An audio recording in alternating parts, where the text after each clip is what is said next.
sometimes I catch myself thinking, is astrology real or not? Because I'm a Leo moon, and a pretty good argument for astrology being real is that I always have to be the best dressed at the family function.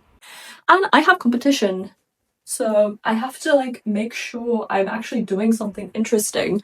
Because my cousin is a little diva, love her to bits, but I have to be the best dressed. And if she wins, then what's left for me? You know what I mean? Anyway, so I've got this dress that I thrifted recently.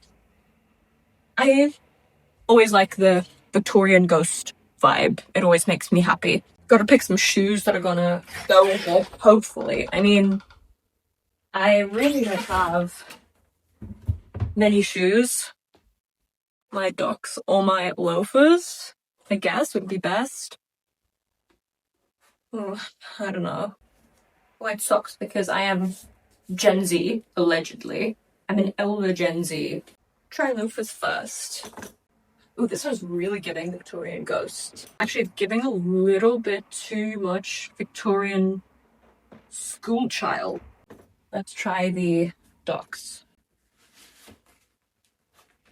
The color blocking with the Docs is a little bit better. Maybe I should just put on my jewelry and then it'll look more normal, I guess. I also have to pick some lemons from our tree to take to the family function. Don't know how much I'm gonna film there. I mean, probably just gonna end up hanging out with my cousins and eating lots of bread. Oh wait, this is a little bit nicer. Yeah. The jewelry always makes things look better, and I also think if my hair is actually like dry and loose and I had my nails done, so it kind of looks like I did everything intentionally. Maybe I look like an overgrown child. That is kind of the vibe I'm always getting, so it's not too bad.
I'm really happy with this new candle that I've got because I always get the candle from exactly the same place. It's this lovely one called Bev, and she has a company called Green Dawning. This isn't sponsored, by the way. I just adore her and I always chat to her because I can only find her things in person when I go to the vegan market that I always go to at the beginning of the month. And it's always just such a treat when I can have a new candle from her, but I have to like restrain myself because otherwise I'll just buy them all. And this one's like, I think you called Ode? OUD and patchouli. And I love patchouli because my yoga teacher always like has patchouli scents that she sprays in our class. So it's just like a really relaxing scent and I love it. And I also like just to like light a candle while I'm reading poetry because it just feels like a nice little like ritual. And I love ritual. And I'm making like quite a lot of progress in Forest of Noise, which I'm happy about. But I think I said it last time too. It's pretty slow going just because it's such a deeply sad book. But it's very, very beautiful. And I actually got one of my students last week. We read one of the poems in the book and we analyzed it. And it was just honestly so nice to talk about it. Um, just a stunning, stunning poetry collection. Definitely one of my favorites that I've read so far this year. And otherwise, I'm also listening to the audiobook of Everything is Tuberculosis by John Green. Love reading John Green. He's just honestly such a also comforting person to listen to because he talks in such a way that feels, like it's just a very lovely but well informed like godfather who's talking to you. And I feel like he very much is, him and Hank are like the godfathers of the Gen Z generation anyway. So it's so nice to listen to him talk about something that he is so well informed on, but in a way that feels accessible and not terrifying. Although the things that he says about TB in the book are pretty scary. But I really love it so far, and I love listening to an audiobook while I'm like doing chores because just it's much nicer. It feels like I guess it would have felt in ye olden days when ladies were just gossiping together. So love that. And I've also got two other books that I'm busy with. I'm reading this one's The Whale Tattoo by John Ransom. And I'm not sure what it's about. Like I've read the blurb and I'm about a quarter into the book and I'm like, I don't it's very vibey. I'll give you that. It's about a guy who lives near the ocean and has like a fishing town, but he's got loads of trauma, which that's fun.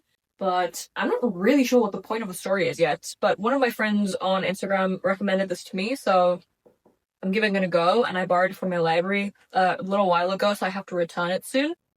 So I have to try and make progress with this one. I have to say, even though it's very weird, it's not written like in a difficult way or like a convoluted way, so it reads pretty quickly, but it's still really, really weird. But I like a weird book. And I like it if it's like something different than what I normally read. And I don't normally read about people living in fishing towns. And then I've also got Plessier's book, The Eyes of Garda, and it's just absolutely stunning. It's very much, I feel like it's low-hanging fruit to say it's like the Anne Frank diary of this genocide, but it is very much so. And she's truly just such a gifted writer, and I just love reading from her perspective because I like saw so many of her videos when they went viral in like October 2023. So it's really just interesting to see sort of how she felt at the other end of the camera. And yeah, she's just such a remarkable person. And I just love reading from her perspective, even though it's obviously extremely difficult because there's just so much pain. But it's so important to feel those things. And I really appreciate it when there is somebody who's willing to share those things because they know that sort of bearing witness to that and letting others bear witness to what you also witnessed is just so important. I'm really loving all the books that I'm currently reading, or at least very intrigued by them if I'm not loving them. So I'm very happy about that. Yeah, September reading is going pretty well so far, which I'm happy about. Uh, I'm just going to probably read the rest of the afternoon now, and tomorrow's Monday, so I'll have to work. But I only have one class tomorrow, which is nice, and then I have some planning to do for the rest of the week. But hopefully I'll do something interesting at some point. I do have a lot of clothes and books and stuff that I want to upload online to sell because we're moving at some point in the next 6 months or so. So I have to make sure that all those things are actually out of the house.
I kind of just want to take a quick walk, even though it's like late morning, but I feel like this time of year, spring is like the nicest time of year to actually go on a mid-morning walk, which I never normally do.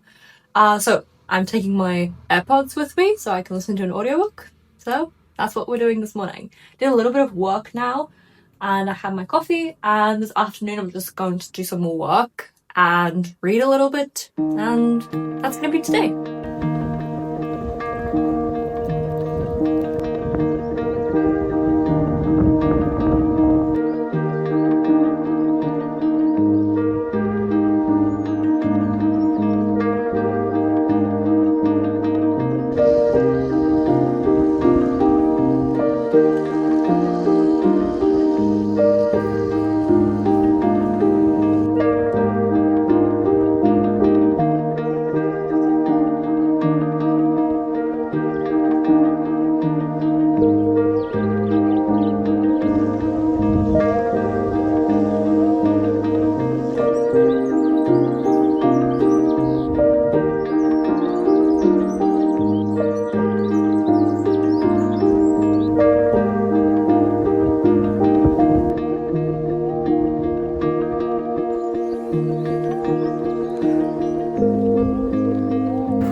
Coming to you from a place where I try to spend as little time as possible. I hate driving, but needs must because I have to go and run a few errands in town. I've got to drop off some packages and I need toothpaste. That's very important. So I've got some things that I have to do and you're going to come with me. But when I get back later and if I've done my work for the day, then I'll tell you about some of the books that I finished this week and some of the books that I DNF'd as well. I guess I can quickly tell you about those. I started reading Well, Actually, which is a romance book. People told me I should read it after I love Take a Hint, Danny Brown, and I just didn't like it. It's boring. I was not hooked. So I've DNF'd that one, and I also started Down the Drain by Julia Fox. I started listening to it as an audiobook, and honestly, I just don't really care. I didn't care that much about her as a celebrity. Like, she's just not someone that I keep up with. I just picked up that audiobook because I wanted to see what it was about, and also people had recommended it to me, but I was not a fan, so I've DNF'd that one too. It's currently a public holiday in South Africa, so maybe a lot of people are going to be at the shops, but I think a lot of people are just going to be at home braaiing, so that's fun. But I have work because I do not work for a South African school, so I have to come and teach this afternoon again. Anyway, so see you at the shops.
I just wanted to give you some book reviews before I finish today's video.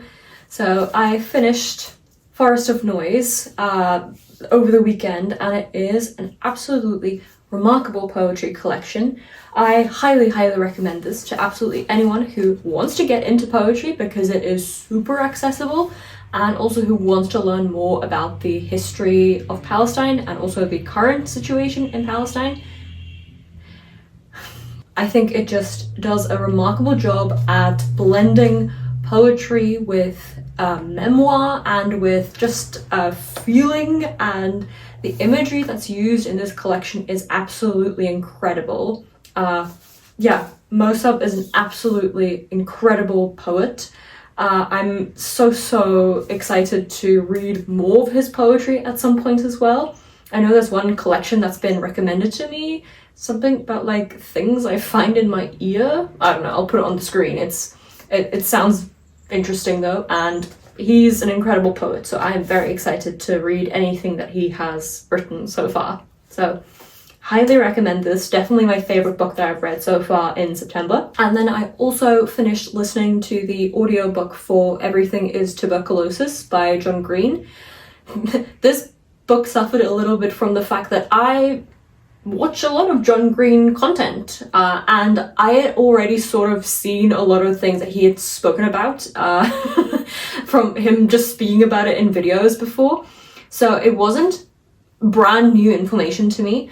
However, I will say it is an incredible resource on the history of tuberculosis, on the like socio-political, economical climate just around medicine and about disease prevention and disease treatment. Not just tuberculosis, but as a case study, it's a really interesting one to look at because it is so far-reaching and it has so many implications, and it is a very unique disease as well in many different ways. I think John Green is pretty much the best possible person to present this kind of information to people because he's really very good at just making you care about the things that he cares about, and also to just sort of like make it as accessible as possible and to make it as personal as possible. I really appreciate like how much he inserts himself into all of these things and how much effort he goes to actually like feel these things.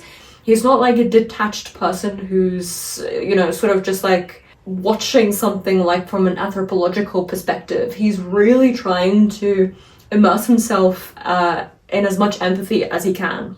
And I think that is an incredibly difficult thing to do because it just takes so much out of you to do that, but he still does it. So very inspirational.